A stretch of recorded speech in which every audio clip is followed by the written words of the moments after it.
So Final Fantasy XVI, there's been a lot of hype about this game kind of, revving up for quite some time now. You've probably heard a bunch of mixed reviews, a bunch of mixed opinions on the game.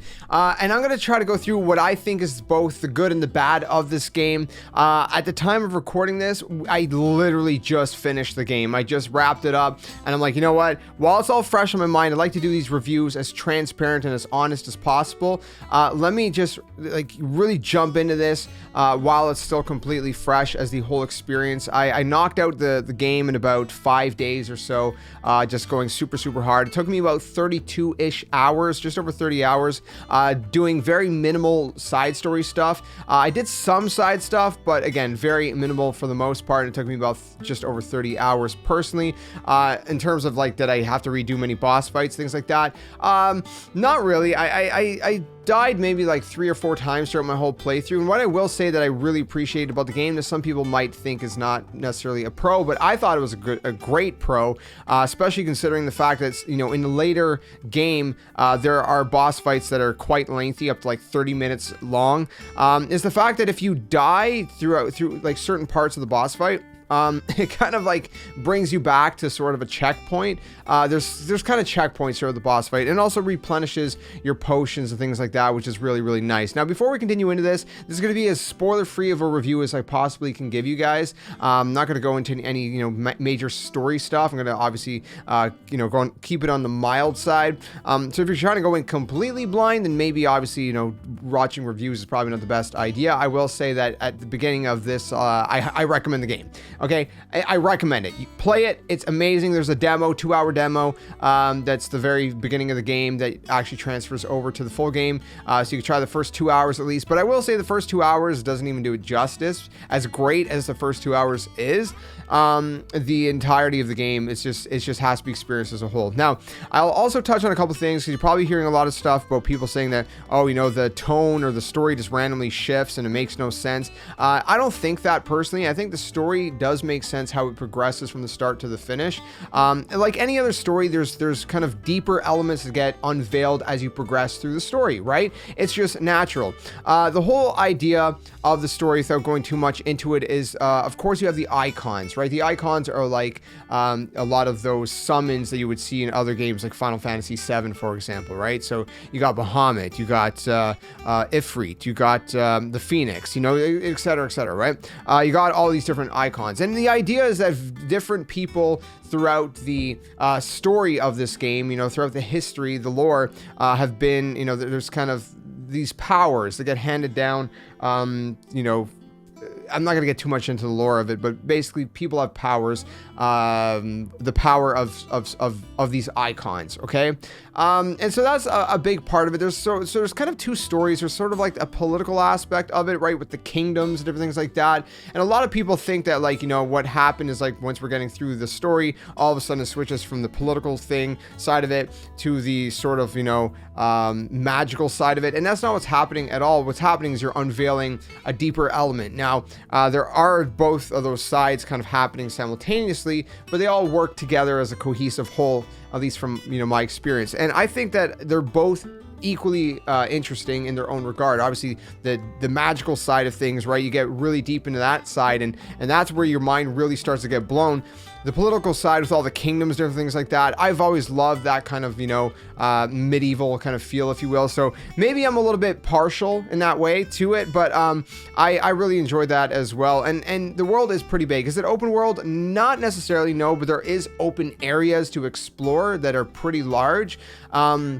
But it's not open world per se. I guess you could say it's like a semi-open world or whatnot. So anyways, the story I think is really good. Now, character development, a lot of the character development is focused on the main character, which is Clive. But there's the surrounding characters as well. Some people have said that they really feel like they're just there to support Clive. Now, obviously, you got to understand that Clive is the main focus, but at the same time, with the other characters, I appreciated personally each of their own sort of personalities and whatnot. I thought they were very interesting characters and how they do relate to Clive in different ways, whether it's relational in like an actual relationship, you know, love interest, or whether it's familial, right, like family related, or, you know, friendship or whatever, different things like that. I really like the whole connections there. Now, not really a whole lot more to say about the story. I don't want to, you know, drag this on. Also worth noting that I'm going to be putting really spoiler-free random gameplay in the background and or trailers. It's kind of hard to get spoiler-free gameplay, so I got a little bit from like early on in the game that I might just kind of, you know, segment here and there, and also just random trailers that have been posted, because again, I'm trying to keep this spoiler free and I don't want you guys too much. Now in regards of the gameplay itself, okay, so we have a couple things to go through real quick, because I know people are going to be asking about a couple different things. So the RPG element, now the RPG element is not very deep. There is the RPG element where you got, of course, your gear, you know, you got your sword, you got your kind of your belt and your braces, if you will, so 3 pieces of gear, and you can kind of swap them in and out, and they have, you know, different attributes and everything like that. You can visit blacksmiths and get material to upgrade the gear. A lot of the materials you can, as you progress through the story, will be available to purchase at vendors and merchants, so there is that as well. And then there's, of course, the accessories. There's a bunch of accessories that are available at the very beginning of the game. They're basically rings, and they all basically kind of, you know, it's kind of like putting on easy mode, right? So just give you an example, Ring of Timely Strikes means that when it's equipped, what's going to happen is that complex ability combinations can be executed simply by pressing square, or Timely Healing, where Clive will automatically use a potion when his HP falls below a certain point. So there's some different things like that, or, you know, automatically evading attacks, right? So as long as an attack can be evaded, it'll just automatically evade it for you. So that's what I mean about kind of easy mode. So if you are having trouble, you have these accessories that you don't have to buy. They're just there right off the top, to basically kind of make the game a little bit easier, and you can kind of adjust. I didn't use those personally. I just used the other kind of accessories that you basically unlock, which can greatly help you out. Now, as you progress through the game, you're going to unlock a variety of different abilities, which, again, this is why I'm not throwing any of this on screen, because it'd be very spoilery. So I'm not going to talk about too much, but you're going to unlock a bunch of different Eikon abilities, and I'm not going to explain, you know, how that works, because as a skill tree kind of unlocks, that's where it gets kind of spoilery, which I'm not going to talk about, but basically there's a bunch of different abilities you're going to unlock. You get ability points as you complete quests, side quests, different things like that, and the cool thing is that you can actually go ahead and reset certain abilities. So if you've, let's say, purchased one ability,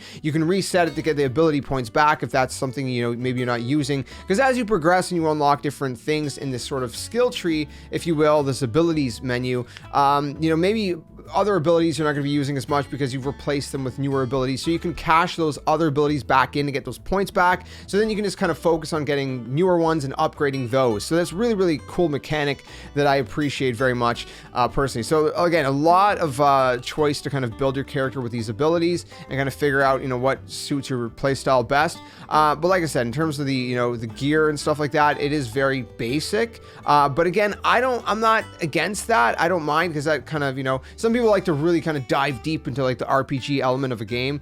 Maybe that's more, you know, kind of for something like Final Fantasy XIV. But for you know, story-based game, I like to just kind of, you know, focus mostly on the you know, story, personally speaking. And so I don't mind that it's a little bit more basic, but some people might take issue with that personally. Of course, you have your items, you got your potions, which you can hold only up to 4. High potions, you can only hold up to 3 at a time. And then you got stone skin tonics, which basically increases your defense for 90 seconds. Strength tonic, which increases your attack power for 60 seconds. And a bunch of different things like elixirs and things like that. But again, you're very limited on how many you can hold and whatnot, and different things like that. So again, a bunch of things are going to open up as you progress through the game, side quests, and things like that. Eventually, you'll unlock things called hunts, which has to do with hunting certain kind of enemies, and you're going to get certain kind of rewards from that as well, which could be really fun. So that's just another thing for you to do kind of in the world. I will say that there is, I'm not going to spoil too much about it, but there's kind of like a main hub, a main area that you're going to go to in the game, and I really enjoyed that area. It has really cool vibes. It's just kind of almost made me want to go and play Final Fantasy XIV and kind of get back into that game, just because it has, you know, I just really enjoy the vibes of the kind of hub in the game. So speaking of the hub and the vibes and all that good stuff, we also have the music. I mean, I'm not going to go really deep into the music, except saying it's a masterpiece. If I was to rate rate just the music alone, it's a perfect 10 out of 10 in my books. Listen, one of the things that I keep my ear out for is music. We all love music. I especially, dissect and analyze music on a very deep level. I create my own music, as I'm always trying to figure out how is music pieced together. And so this music is just phenomenal. It's over the top. It is so good, very catchy, very fitting for each scenario, and very well produced, man. Very well done. Very well produced and mixed and mastered, and it just sounds phenomenal, which goes with the rest of the sound design as well, all the sound effects beyond just the music. Very well. Now, in terms of going through the main quest, what I did find is there is some bloat in the game. It's not as bad as some games, but there's some quests that feel almost like they're unnecessary. But at the same time, in hindsight, when I look back, as much as I feel like they could have been skipped still, I also see how it kind of builds relationships, and it builds kind of, a little bit more of that community arc and that community kind of vibe and kind of feeling, which kind of plays into how it all ends up ending in the game. There's you'll see what I mean by that. But anyways, basically, I understand why the missions are there, but I also think that there was a little bit of bloat that could have been kind of cut and sort of the fat trimmed off, if you will. Some people are going to complain a little bit more than others about it. I think there's games that have done it way worse. I think it's bearable in this game, and I also think that the payoff is worth it. I think that, as you progress and as you get through it, the payoff ends up absolutely being worth it anyway. So, I can't complain as much as I initially thought I would. And then we get to the whole side of like combat. Combat is very fluid. It works very well for me. I was playing in frame rate mode on the PS5, and it worked very well. I didn't have any kind of issues personally speaking, as some people said they did. I did not. So it was fluid. The combat, like I said, it's simple. You got your evade button, you got your attack button, you got your magic button, and then of course you got your abilities, various different abilities you can cycle through and use button combinations to use those. It's not extremely deep, but it's satisfying. I liked it. I don't need it to be overly complex. I think combat felt very good to me, and it felt, like I said, satisfying, fluid, epic. It always feels like there's a lot going on the screen at some points, especially when you start using your abilities, which also leads into boss fights. The boss fights are so insane. They're some of the best boss fights I have ever seen in a video game in my life. I might actually be willing to say that these are the best boss fights I've ever seen in any video game in my life. And I know a lot of JRPGs do this, and I've seen a lot, especially in the Kingdom Hearts series. That's one that's been phenomenal, and various other games. But this is really over the top. I mean, it was just so crazy. There's moments where you're going into like a cinematic mode. There's a lot of like kind of cutscenes to kind of play into it. Then it'll be like, mash the square button or quickly react and hit the evade button really quick. And then it goes back to like the normal fighting, where it's in real time. But again, it's really cool the way it pieced it together. It's so epic and grand in scale, I can't even begin to explain it to you. And every boss fight you do builds more and more upon that until you get to the kind of ultimate climax at the very end of the game with the final boss. And it's just so grand and so epic in scale that your minds are going to melt and ooze out of your ears. I mean, it is freaking crazy. I love the boss fights. I think that is the strongest argument next to the music for playing this game, is even just for the boss fights. Okay, and that's another part of the payoff, is that sometimes you'll be doing some lesser side quests, or not side quests, main quests, and almost feel like side quests at times, but then you end up getting to a boss fight, and then you're like, this is worth it. So like I said, there is some bloat and a little bit of unnecessary, content there, but I think it's worth treading through. And I think when you get to the end of it, most likely you're going to understand, okay, I understand why this was there. So again, just kind of the way that the story is told from start to finish, it does feel like it shifts in tone a little bit at some point, maybe like a third of the way through the game. So I do understand why people are saying that, but it's not like what I thought when I heard people saying that was like it just drops you off a cliff, like it just cuts this off and then all of a sudden you go this way. It didn't feel like that to me personally. It feels like everything made sense, but you do kind of notice a little bit of a tone shift there. But overall, I think this game is fantastic. I mean, I think you'd be crazy to skip out on it. If you never played a Final Fantasy game, it doesn't matter. You can play this one. The beauty of Final Fantasy games is each game is its own story, except certain ones, like obviously Final Fantasy VII Remake, and then Rebirth is going to be the follow-up to that, which is all based off of remaking the original Final Fantasy VII. So there's moments like that, and there's certain names and things that you use. There's certain elements that reappear in every single game, but you don't need to play any other game to know. It's not like connected in that way, not like Kingdom Hearts is, anyways, if you're familiar with Kingdom Hearts. So you can play this game individually, isolated by itself, and I highly recommend you do. You'd be crazy not to.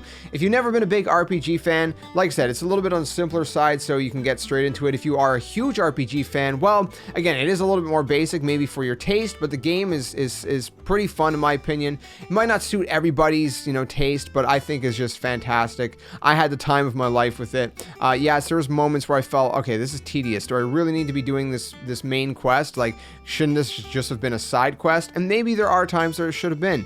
But overall, honestly, I was going to give this game a little bit lower than I thought, but the way it all ties up together was very nicely, and when I kind of evaluate it as a whole, I have to give this game a 9 out of 10. Final Fantasy XVI gets a 9 out of 10 for me. Honestly, if it wasn't for the feeling that there was a little bit of bloat in there, like a little bit of kind of unnecessary main quests that should have been side quests, I probably would have bumped it up to a 9.5 even. But I think it deserves a 9 because in and of itself, it's such a well told story. It made me feel some variety of different emotions, from sadness to happiness, and to, like being on the edge of your seat, to like just everything, man. It's just, if a game can make me feel something like that, if they can make me feel something, I mean, they've done a great job in my book. So I think this game is a high recommendation for me personally. Like I said, reviews are subjective, so don't roast me too hard in the comments. This is how I felt about the game. You might feel differently, but if you have played it, what do you think? let me know in the comments. Again, huge thanks to Square Enix for providing me with a copy of this game. And I do want to say that does not mean because I got a copy of this game, because I know there's gonna be people out there that's why I'm giving it a 9 out of 10. Okay, if I didn't like the game at all, I would give it a 4 out of 10 for all I care.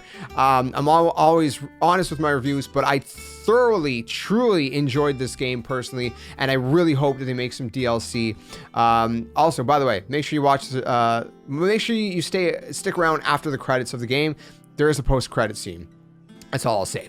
Thanks for watching. Let me know your thoughts, and stick around for more content here on the channel. You can see my whole entire playthrough up on the channel right now under the live section, because I did stream it as a live playthrough, but I will also link the playlist down in the description below. Also, by the way, because it was live doesn't mean I was interacting with chat. I focused on the game solely, so even if you're watching this as a VOD, it's the same thing as if it was recorded. So thanks for watching my review. Until the next one, game on. I'll see you guys soon.